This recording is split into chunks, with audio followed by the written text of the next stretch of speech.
जबरदस्त सर। कैसे हो? अच्छा हूँ सर। ये बताओ, यहाँ प्लेटफॉर्म पर कोई पैसेंजर नजर नहीं आ रहा है और ना ही यहाँ कोई चहल पहल। लगता है ये बहुत छोटा शहर है। सर इसे शहर नहीं, कस्बा ही कहिए। यहाँ की कुल आबादी कुछ 2000 ही होगी। बहुत बैकवर्ड एरिया है, ज़्यादातर गरीब और कुछ जंगल के सहारे गुजर बसर करने वाले लोग रहते हैं। यहाँ पर जो भी तरक्की है उसी स्टील फैक्ट्री के इलाके में ही दिखाई देती है। स्टील फैक्ट्री के अलावा वहाँ पर उनके कुछ अफसरों के बंगले हैं और मजदूरों के रहने के लिए एक बस्ती। सर आपका सफ़र कैसा रहा? सफर तो ठीक ठाक ही रहा, पर ये बताओ हमारे ठहरने के लिए यहाँ कोई अच्छा ठिकाना है या नहीं? सर एक सरकारी रेस्ट हाउस है जहाँ पर आपके ठहरने का बंदोबस्त किया है। आप निश्चिंत रहिए, आपको किसी तरीके की कोई तकलीफ नहीं होगी। गुड।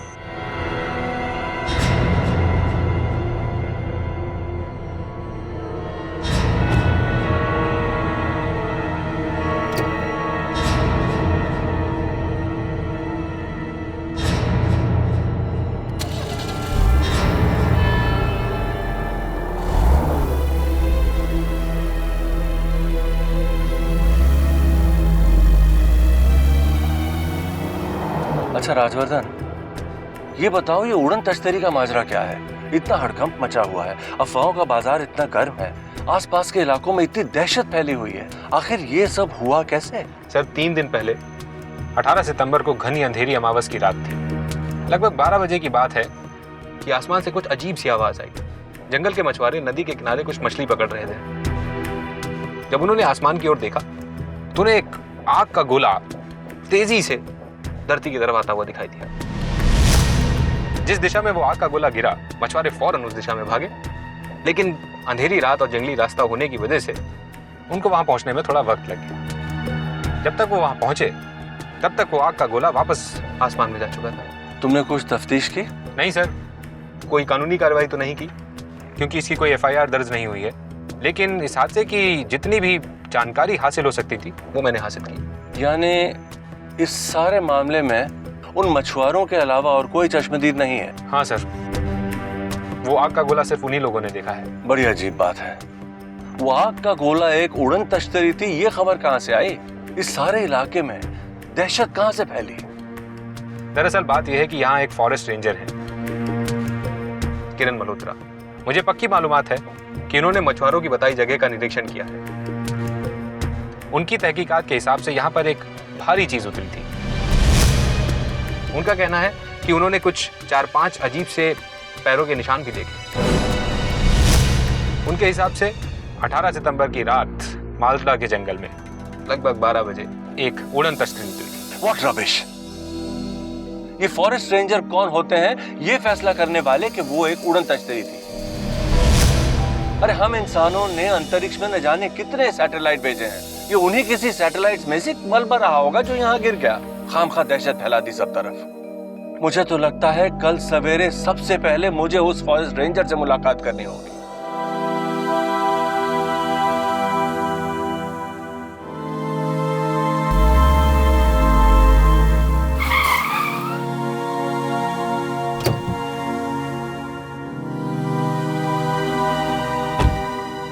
सर ये फॉरेस्ट पोस्ट पास में ही है।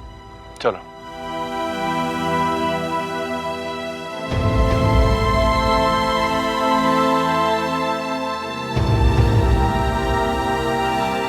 फॉरेस्ट रेंजर साहिबा कहाँ है?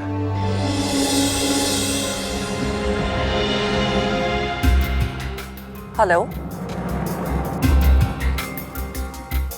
किरण मल्होत्रा, यहाँ की फॉरेस्ट रेंजर, क्या मदद कर सकती हूँ? मैं Kamaldeep सेकरी, superintendent of police. Malda मेरे जुरिस्डिक्शन में आता है। अखबारों में सनसनीखेज खबर छपी है कि मालदा के जंगलों में एक उड़न तश्तरी उतरी थी। इस खबर से आसपास के इलाके के लोगों में दहशत फैल गई है। मैं खुद इसकी तहकीकात करने के लिए आया। जहाँ वो घटना घटी है उस जगह मैंने लोकल लोगों को भी जाने से मना कर दिया है। मीडिया का तो वहाँ जाना बिल्कुल नामुमकिन है। जो भी ये बात फैली है ये लोगों की कही सुनी बातें हैं। इन अफवाहों को रोकने का आपका फर्ज है। ये अफवाह नहीं है, ये खबर बिल्कुल सच है। वहाँ पर उड़न तश्तरी उतरी थी। अच्छा मैडम, आप एक फॉरेस्ट रेंजर हैं, आप कोई साइंस की एक्सपर्ट नहीं है कि आपने घोषणा कर दी कि मालदा के जंगल में उड़न तश्तरी उतरी थी? गांव वालों ने और जंगल इलाके में आसपास रहने वाले लोगों ने आपकी बात का विश्वास किया और उनमें दहशत फैल गई।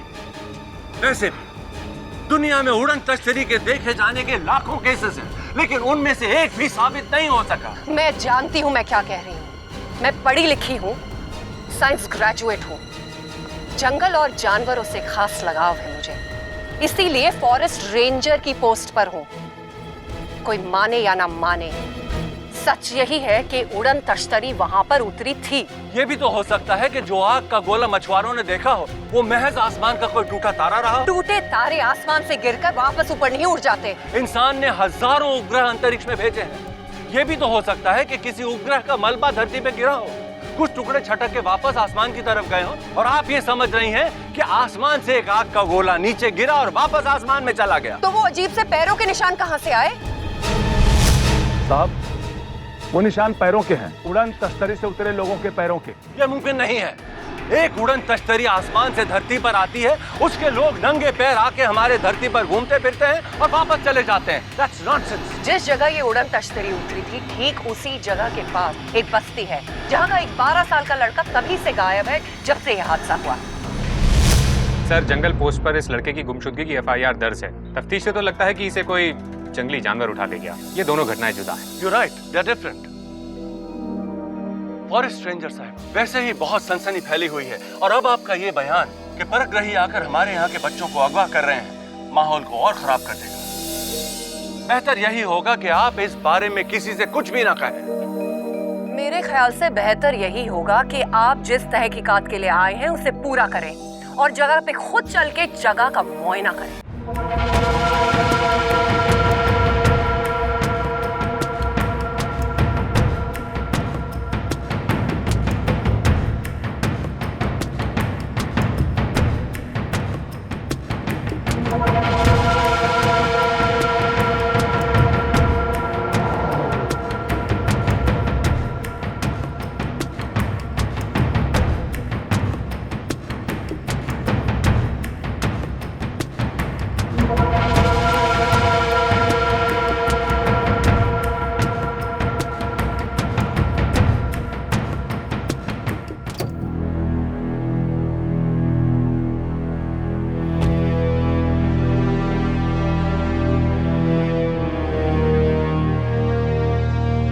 यहाँ पास ही एक नाला है, जिसे क्रॉस करते ही कुछ ही दूरी पे वो जगह है। चलिए।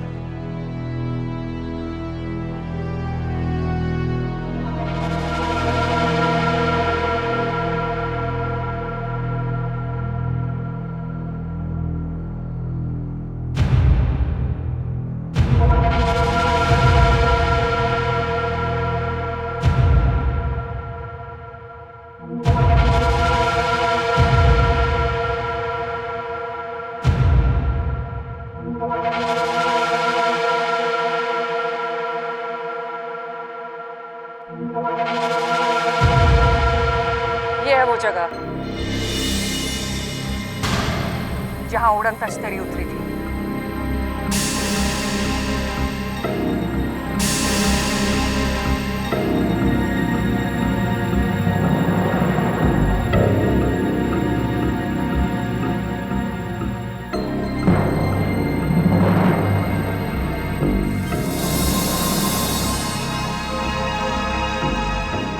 यहाँ तो घास जमीन से सट चुकी है। इसका मतलब साफ है कि यहाँ जो कुछ भी था वो काफी भारी था, और जैसा आप लोग देख ही चुके हैं कि यहाँ गाड़ी तक नहीं आ सकती, हमें भी यहाँ चल के आना पड़ा। सही है, जो कुछ भी यहाँ था वो जमीन के रास्ते से तो नहीं आ सकता। एग्जैक्टली। इस गोलाकार में घास जमीन से चिपक गई है। ये प्रूव करता है कि जो कुछ भी यहाँ था उसका आकार गोल था और साइज इस आकार के बराबर था। ये काले निशान क्या है?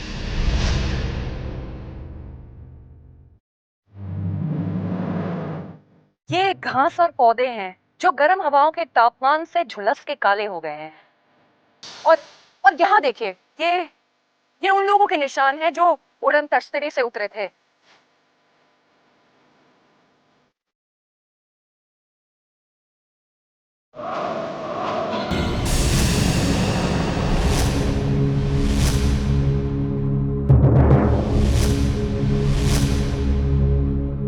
ये जरूर किसी जानवर के पैरों के ही निशान है। मैं 2 साल से यहाँ हूँ, जंगल के चप्पे चप्पे से वाकिफ हूँ, हर जानवर के निशान समझती हूँ, जानती हूँ, ये उनमें से किसी के नहीं है। तो फिर जो कुछ भी हमारे सामने है, हो सकता है ये किसी उल्का पिंड के गिरने की वजह से हुआ। तो फिर उल्का पिंड मिलता, उसके टुकड़े मिलते। इट्स क्वाइट पॉसिबल कि उसके टुकड़े छटक कर यहाँ से कहीं दूर जा गिरे हों। अब आपको जैसी तहकीकात करनी है आप कीजिए।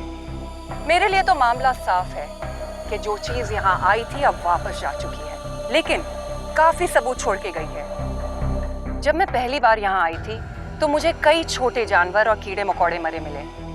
ये कहना मुश्किल था कि वो किसी आग, गर्मी या रेडिएशन से मरे हैं। इसीलिए मैंने गांव वालों को सच कहा ताकि वो इस जगह से दूर रहे। मेरा मकसद उनकी जान बचाना था, ना कि दहशत फैलाना। आपने बहुत अच्छा किया फॉरेस्ट रेंजर साहिबा। Rajvardhan, yes sir. इस पूरे एरिया को ऑफ लिमिट्स कर दो। हमें सही तरीके से यहाँ इन्वेस्टिगेशन करनी होगी। जी सर।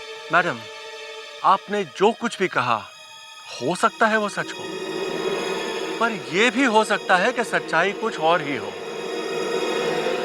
हमारे एक बहुत ही काबिल अफसर हैं Ranveer Singh.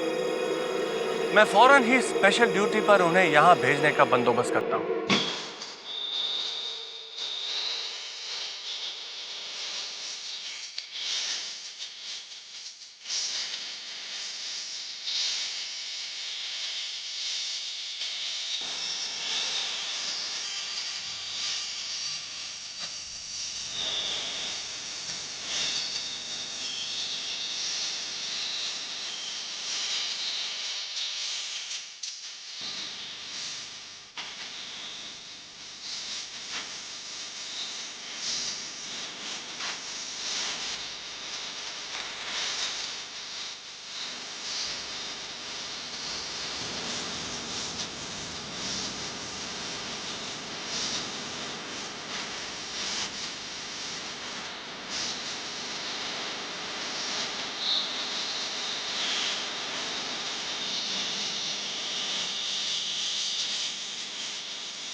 Excuse me.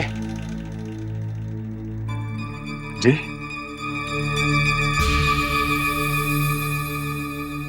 Forest ranger से मिलना था। साहब आप कौन है? मेरा नाम रणवीर सिंह है, officer on special duty. Hello officer.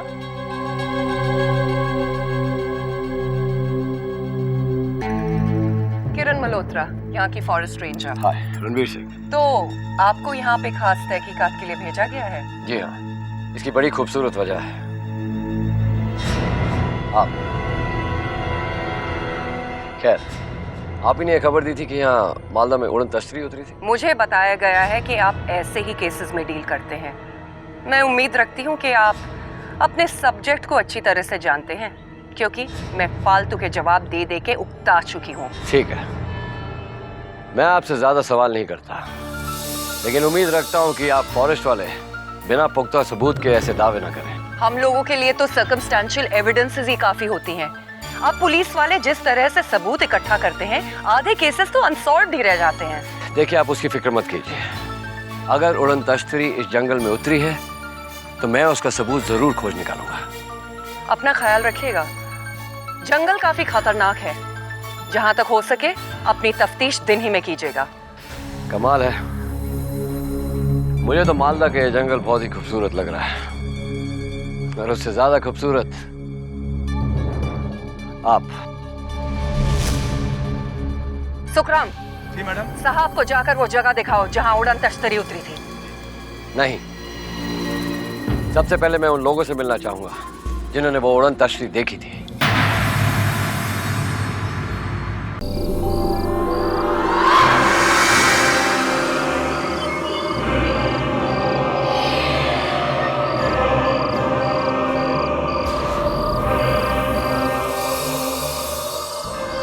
Sir, यही वो 5 मछुआरे हैं जो इस घटना के चश्मदीद हैं। 18 सितंबर की रात को आप लोगों ने क्या देखा? साहब, जो भी हमने देखत रहे वो तो हम पहले ही सच सच बता चुके हैं। देखो, घबराओ मत, खोलकर बताओ, मुझे समझने में आसानी होगी कि वो क्या था जो तुम लोगों ने देखा। साहब, अंगारा रहे चलता हुआ। तो तुम्हारी नजर उस पर कैसे गई? सबसे पहले किसने देखा? हमने देखा था साहब। हम नदी में मछली पकड़ने के खातिर गए, तभी वो आसमान से घर घर की आवाज आई। हमने देखा वो आसमान में वो बड़ा आग का गोला, वो आसमान से जमीन पर गिरत रहे। हम डर गए साहब, चीखे। तभी इन लोगों ने भी देखा साहब। हाँ साहब, कछु घर घर की आवाज आत रही। क्या वो एक ही स्पीड से नीचे आया था? साहब पूछ रहे हैं कि क्या वो एक ही गति से नीचे आ रहा था या कभी धीमा और कभी तेज हो रहा था? ना साहब, गति बदलती रही। एक बार हमने कहा देखा जंगल के ऊपर वो गोला इधर उधर घूमता रहे, फिर अचानक जमीन पे आके गिर पड़ा। ये जिसे तुम आग का गोला या अंगारा कह रहे हो, कहीं ये कोई उड़ने की मशीन तो नहीं थी? साहब, अब वो अंगारा था या नहीं हमका नहीं मालूम। फिर तुम उस तरफ भागे क्यों? यहाँ ये आग का गोला गिरा था। साहब, हम डर गए थे। वो जहां आग का गोला गिरा था वो हमार बस्ती है साहब। वो अंगारा हमार बस्ती की तरफ गिरा था। उधर हमार बाल बच्चा परिवार रहे हैं साहब, कछु नुकसान ना हो जाए, इसीलिए हम भागे थे साहब। कितनी देर लगी होगी तुम्हें अपने बस्ती पहुंचने? ठीक ठीक तो पता नहीं साहब, खूब अंधेरा था, अमावस की रात थी। पगडंडी ढूंढने में ही बहुत टाइम लग गया साहब, 20 मिनट तो लगा होगा साहब। तो जब वहां पहुंचे तुम्हें क्या नजर आया? आपके घर घर की आवाज बहुत तेज हो गई, जैसे वो अजगर करे थे ना, ठीक वैसे ही। फिर वो आग का गोला आसमान में उड़ गया। साहब, अब की बार वो अंगारा 3 गुना ज्यादा बड़ा दिख रहा। लाल पीले नीले रंग की रोशनी नजर आती और तेजी से गई और पल में गायब हो गई। हाँ साहब, जैसे आसमान में कुछ था ही नहीं। फिर क्या किया तुम लोगों ने? साहब, डर से तो हमारे तोते उड़ गए, हम बस्ती की ओर भागे। और साहब, वहां जाके क्या देखा, कोहराम मचा पड़ा है। बस्ती में मुन्ना गायब हो गया था। तभी मशाल लालटेन लेकर हम लोग यहाँ वहाँ ढूंढत रहे। हर जगह ढूंढा, जंगल में पहाड़ों में सब जगह ढूंढा साहब, लेकिन मुन्ना नहीं मिला साहब। ना गायब हो गया? कौन है वो जिसका बच्चा गायब हो गया?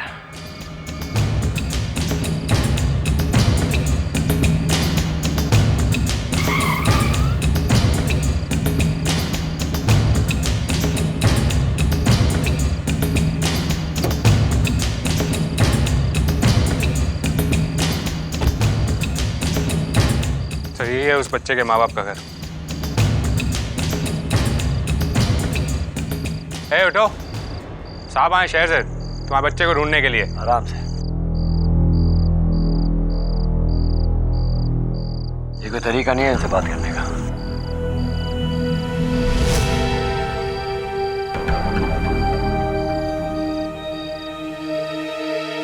सर, ये छिदी लाल है जिसका बच्चा गायब हुआ।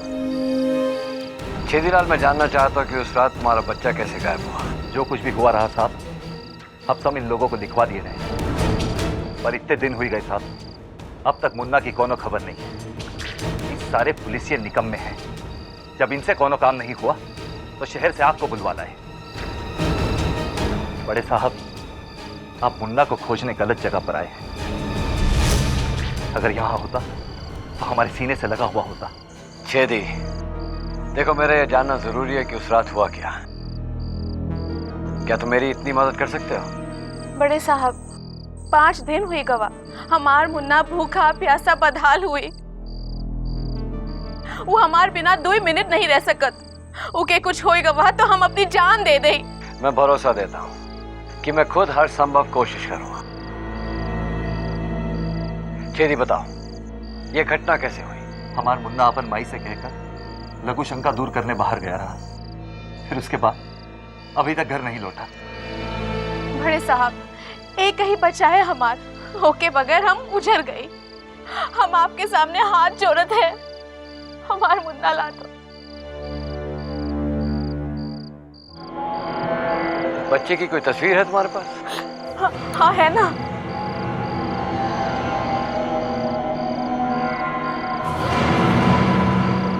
जो काम आज आप कर रहे हैं, ये मालदा की पुलिस की आज के पहले कभी नहीं सुनी कि कम से कम बच्चा के फोटो लेकर ओकरा के खोजा जाए। देख रहे हैं ना आप साहब कि यहाँ की पुलिस कितनी नाकारी है। अच्छा छेदी, ये बताओ कि क्या ये उस वक्त की बात है जब बस्ती के उन मछुआरों ने उस आग के गोले को देखा? ये सब हम नहीं जानते साहब, बस हमारा मुन्ना हमको लौटा दीजिए। हम गरीब लोगन की यहाँ कोई नहीं सुनता है। हम जिए या मरे, किसी को कोई फर्क नहीं पड़ता है। पर एक बात आज हम आपको कह देते हैं, अगर हमारा मुन्ना हमको नहीं मिला तो ये धरती और आकाश दोनों एक कर देंगे।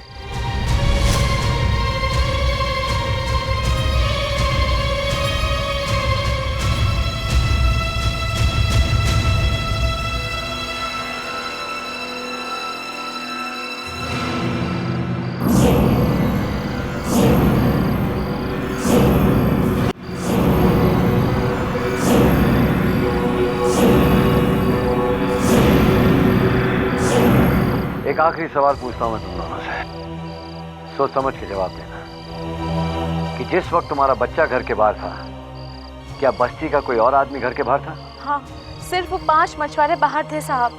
छेदीलाल, इस वक्त मैं तुम्हारी परेशानी कम नहीं कर सकता, पर यकीन रखो, तुम्हारा बच्चा तुम्हें वापस मिल जाएगा।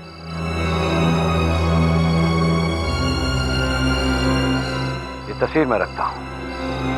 Come on.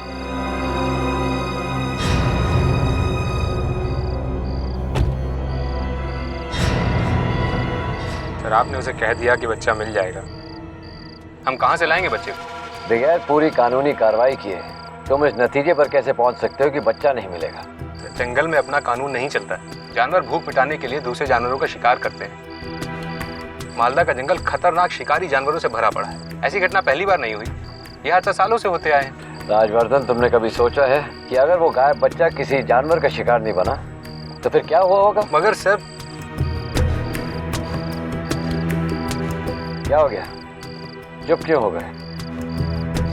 राजवर्धन, हमें हर पहलू बारीकी से जांचना पड़ता है, वरना हमें वर्दी पहनने का कोई हक नहीं है। अच्छा ये बताओ कि वो जगह कहाँ है जहाँ उड़न तश्तरी उतरी थी? 2-2.5 किलोमीटर दूर।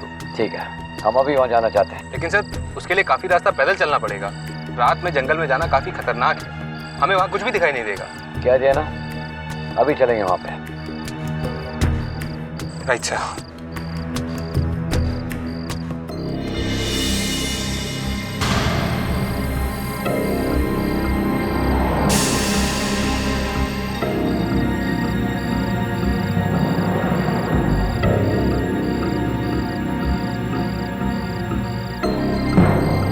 सर, पास ही में एक नाला है, उसे क्रॉस करके इस तरफ जंगल में पैदल जाना है।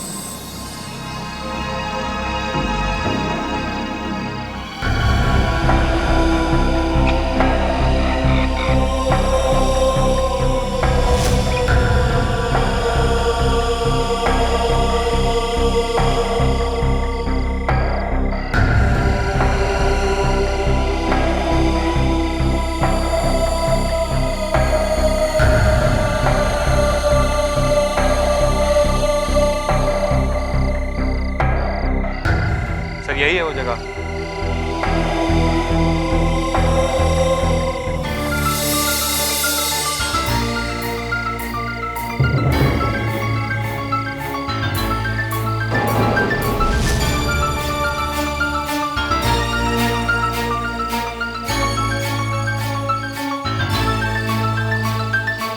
क्या सोच रहे हैं सर?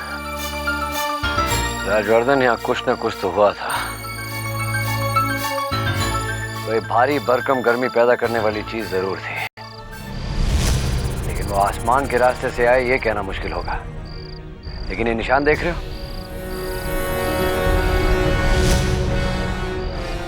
ये साबित करते हैं कि यहाँ कुछ ना कुछ हुआ था, लेकिन वो आसमान से आई इसका कोई सबूत नहीं है, तो कहना भी मुश्किल होगा। सर छोटा मुंह बड़ी बात कर रहा हूँ, पर टीवी पर कई बार देखा है, जब हम रॉकेट छोड़ते हैं अंतरिक्ष में तो काफी आग पैदा होती है। वैसा कुछ यहाँ आया होता तो सब कुछ झुलस कर राख हो गया होता। हाँ हाँ, लेकिन अगर उड़न तश्तरी यहाँ से उड़ी थी तो हो सकता है उनकी टेक्नोलॉजी हमसे अलग है, इतनी गर्मी ना पैदा करती हो।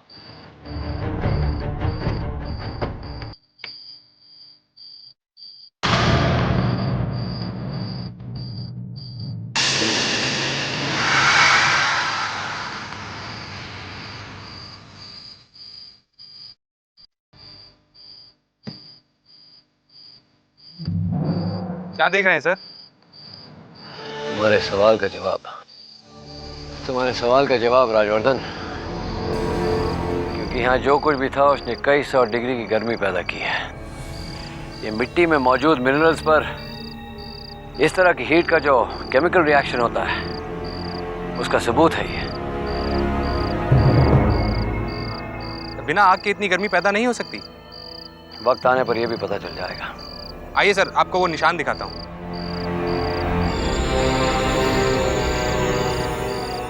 यहाँ, ये देखिए।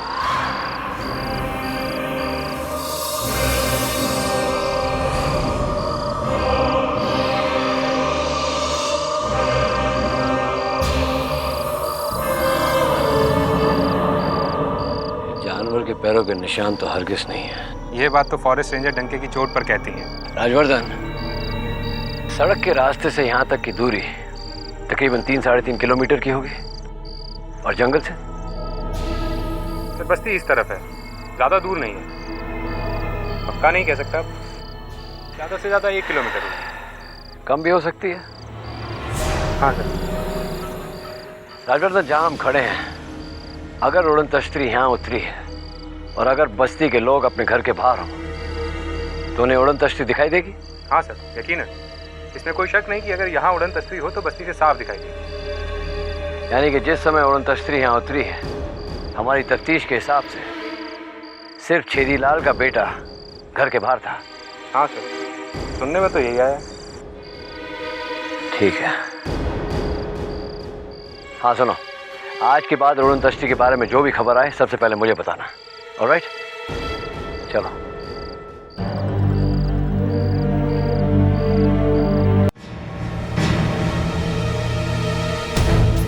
सुखराम, उस पुलिस वाले की कोई खबर मिली? पूरी खबर है मैडम। यहाँ से जाते ही पुलिस स्टेशन में उन्होंने उन 5 मछुआरों को तलब किया।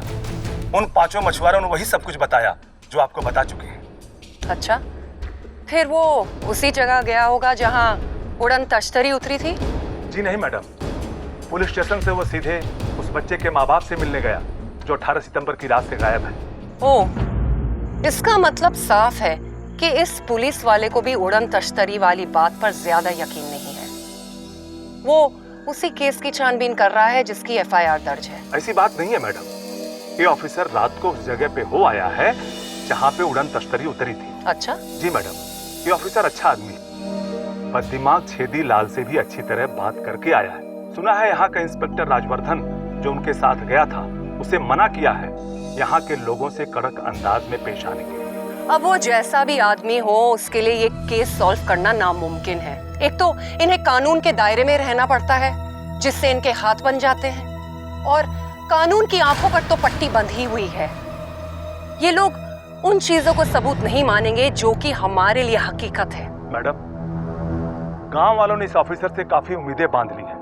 उन्हें भरोसा है ये ऑफिसर छेदीलाल के मुन्ने को जरूर खोज निकालेगा। इतनी उम्मीदें बांधने की कोई खास वजह है? मैडम, गांव वालों को इस ऑफिसर पर पूरा विश्वास हो गया है, क्योंकि ये ऑफिसर उस गायब बच्चे की तस्वीर लेकर गया वहां से।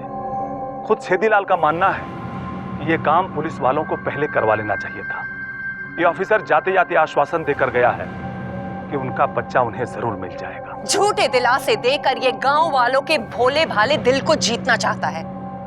आए दिन हम लोग न्यूज चैनलों पे इन पुलिस वालों को झूठे आश्वासन देते हुए देखते हैं। केस चाहे कोई भी हो, करते धरते ये कुछ नहीं है।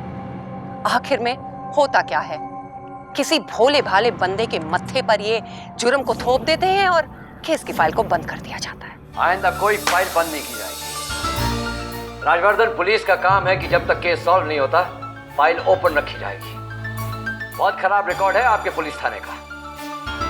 आज तक 853 केस यहां दर्ज किए गए हैं और कितने सॉल्व हुए हैं? 22। केवल 2 डजन केस सॉल्व करने के बावजूद बड़ी कड़क आवाज में बात करते हैं आप आम जनता से। बहुत शर्म की बात है। आप जैसे पुलिस वालों की वजह से पुलिस का नाम खराब होता है, जनता का विश्वास उठ जाता है पुलिस वालों से। ऐसे में खाक आप लॉ एंड ऑर्डर को कायम रख पाएंगे? आप जानते हैं ये इलाका कैसा है, पास ही बॉर्डर है। नदी के पार हमारा ज्यूरिसडिक्शन खत्म हो जाता है। हमारे अंडर में सिर्फ मालदा का जंगल आता है। ज्यादातर केसेस में जंगली जानवरों ने लोगों का शिकार किया होता है। लाख कोशिश करने पर भी कुछ भी अता पता नहीं चलता। अब ऐसे में हम करें तो क्या करें? आप कहना क्या चाहते हैं कि आपके जंगल में कोई आदमखोर जानवर है? राजवर्धन, 53 लोग मिसेंगे आपके कार्यकाल में, और आप कहना चाह रहे हैं कि ये सब कोई आदमखोर जानवर का शिकार बन चुके हैं। ठीक है, अगर ऐसी बात है तो आपने कोई कार्रवाई की है? फॉरेस्ट ऑफिसर से आपने संपर्क किया और ये आदमखोर को आपने ढूंढने की कोशिश की? यहाँ जंगल बहुत घना और फैला हुआ है, बात 1-2 जानवरों की नहीं है। ये क्यों नहीं कहते कि आपने फॉरेस्ट डिपार्टमेंट की मदद लेने की जरूरत नहीं समझी? शर्म आती है मुझे ये देखकर कि आपने इंसानी जिंदगी की जरा भी कीमत नहीं लगाई। Mister Rajvardhan, look up. आपके घर में जो चूल्हा जलता है वो आम जनता की पैसों से चलता है। क्यों?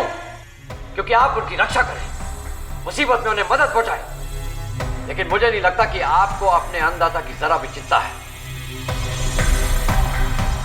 जाने यहाँ के गांव वाले, यहाँ की जनता पुलिस के बारे में क्या सोचती होगी।